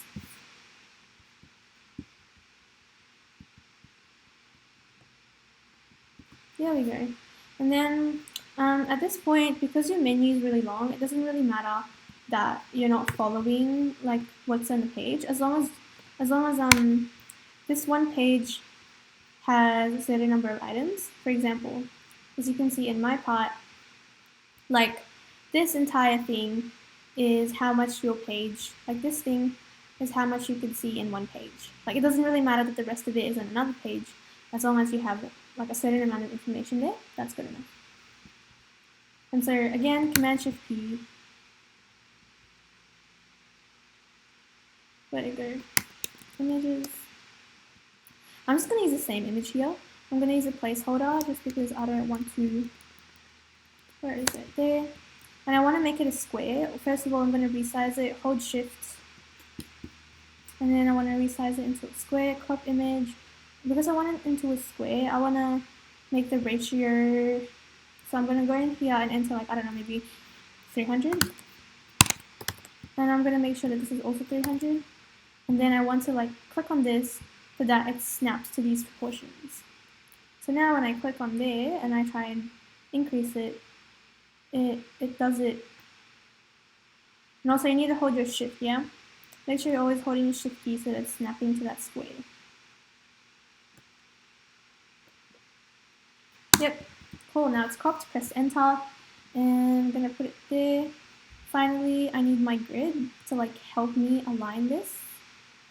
Right now, I'm kind of like, also I want to snap this to the middle actually, because what I found was that if I snap them to the edge there, it actually just looks very crowded, like they're way too close to each other, so I'm snapping it to that half, and I'm creating another one, snapping it to that half.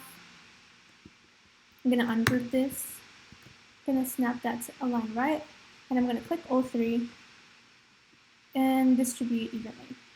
Yeah. So just like that, now we have 3 pictures. Also, what's the key features of, one of the biggest complaints I had with this website was the fact that when you look at it, the name of the dish is the same size as the sizes and the pricing, and that's like a little bit problematic because it looks the same. Like we said earlier, like things that look the same, we assume they're the same thing. But clearly these things are not. Like I actually thought $9.50 was the price for the large and $14 was the price for family. So as you can see, they're starting to really group together and it's a little bit hard to tell, yeah? So the way I fixed that was I kind of just like, obviously we're using red because red is kind of like the color that we've been using so far to make things stand out. And so we just want to keep things consistent. We're going to keep using red as like a way to get our users' attention. And that's what, and since we want to, so if you're the type of person who just wants to look at the text and want to look at the price, at least it's there and you can easily see where it is. Also, finally, also you'll notice that throughout this entire website, I've been using like the same color. So I've been using this brown, which is the same as this brown, same as that brown, same as that brown. So all the text I have, they're all the same colors, they're the same text, because we know that they're paragraphs. Like they might not necessarily have like for example, this is the ingredients and this is kind of like information, but the important thing is that they're the paragraphs. they're kind of like supporting information to the main heading, which is, in this case, is your family deal, which is kind of like the name of the actual meal. And then in this case, it's supporting information in like other parts of the text. This one is just supporting information to the image. And also we have the call to action there. So I'm not going to do this part because all this is I have 3 text boxes. Let me double click into it. So I have, so I have this text box. So it's like that family deal, and I have that one. So as you can see, these two are grouped together. And then there's also this one, family pizzas and regular focaccia, which is its own text box. And as you can see, this whole thing is grouped together. And then I also grouped this row together, which kind of like gives me an indication that this is how I want people to see it. And then you'll see that these two are grouped together, and finally these two are grouped. This whole thing is grouped together. So the idea behind this, I won't show it now because we're running a little bit out of time, but I don't want this to be too long. Basically, as you might notice that these things are very close to each other, and then the items here are close to each other, and finally this one's close to each other. And you can see there's like this like extra space there that's kind of like signifying a gap. So all this is going back to that principle where things are grouped together.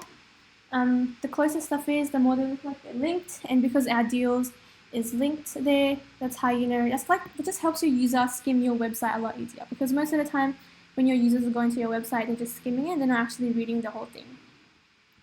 So yeah, even though this entire menu looks like it's cohesive and it's the entire menu, you can still break it up into several parts, which is like your deals, mains, your gourmet pizza, and everything else that's in this header section, which I didn't do. But feel free to do it in your own website. Finally, this testimonial, we used the same idea that we had in the order now section. Like, it's literally the same thing. We have another call to action button there. I didn't use red because it's just to make it consistent with like what we had in the other section. So when you're looking at a user review, obviously the first thing you probably want to see is what they actually rated the place, and then what they have to say about the place. And the name is like not as important, and that's why it's kind of like put there on the side. Lastly, you have your contact us section. This image here is actually a placeholder that I found online from a wireframe. I think I've included it in the like the resource files, but also you can just take a screenshot of Google Maps. Like, it doesn't really matter. And this was kind of like meant to be like the extra add-ons that Google has. And then here you can clearly see the phone number, their email address. Again, you can see that we use the same style of like the heading and like the text. It's very similar to what we had here. Like, as you can see, everything in this website just has to stay cohesive and consistent. Then there's your heading, your subheading, like everything in the website, you know, it just means something. Like, it just helps your user identify, because they've already seen this format before from your other sections. They can easily identify that, oh yeah, that's your heading. This is what I'm looking at. This is what this sections are going to be about. And then you can see here as well, because they've already seen this kind of like font pairing before, they can kind of like identify easily that this is what the information's kind of like telling them. Make sense? Yep. And lastly, we have a footer. The footer is just kind of like a way for you to round up, like summarize all the information, because obviously if you go into a different page of your website, all of this information probably isn't going to be on there. And so if you have something super important, for example, all your social media, this is what social media was supposed to be, but like I ran out of downloads for the icon place, so I didn't bother downloading it. And obviously your contact details is super important to put in your footer. I didn't really finalize this footer here, but feel free to like experiment on what you think is important. And finally, there's a logo. I should have put the name of the pizzeria somewhere, so probably definitely below this, if I were to change this, I would put the name there. But yeah, this is the idea behind the website. It's just a lot of experimentation and looking at what other people have done online, and yeah, just applying that to your own website. Thanks for watching, and I hope that was helpful. Thank you. I'm gonna stop streaming now. Also, just to give you a final tour of what the website looks like, it's this.